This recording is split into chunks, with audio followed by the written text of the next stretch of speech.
Va être un objectif. Et étant donné qu'on y est déjà qualifié, chaque date FIFA va être une opportunité faut qu'on arrive janvier 2024 avec une équipe qui a des certitudes. Aujourd'hui, vous voyez bien qu'entre deux dates FIFA, il faudrait vérifier un peu tout le monde et ayez aussi une vision d'ensemble parce qu'on est dans un continent où, quand vous posez des questions, il faut voir un peu ce qui se passe ailleurs. On est une des rares équipes, contrairement à ce qu'on a voulu souvent présenter, qui sur des dates FIFA qui passent comme ça quasiment. On a changé qu'à 90% de l'équipe d'un match à un autre. Il faut le dire aussi des fois. Il ne faut pas juste acquiescer quand vous êtes devant moi. Il faut le dire ça dans vos médias. Où j'ai l'impression qu'on joue toujours avec la même équipe depuis 4 ans. Ce qui n'est pas le cas. Donc vous le savez, il faut le dire.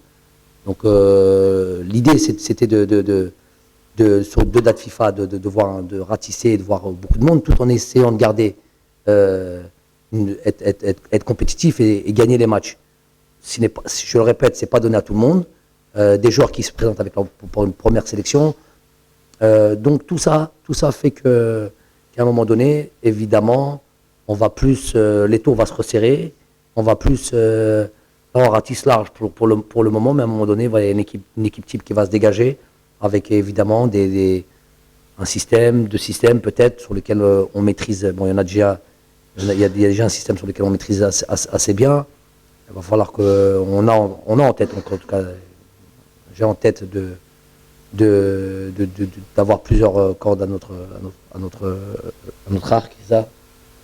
Après le match, c'est difficile de discuter. Donc voilà, progresser sur ces 4 prochaines dates FIFA.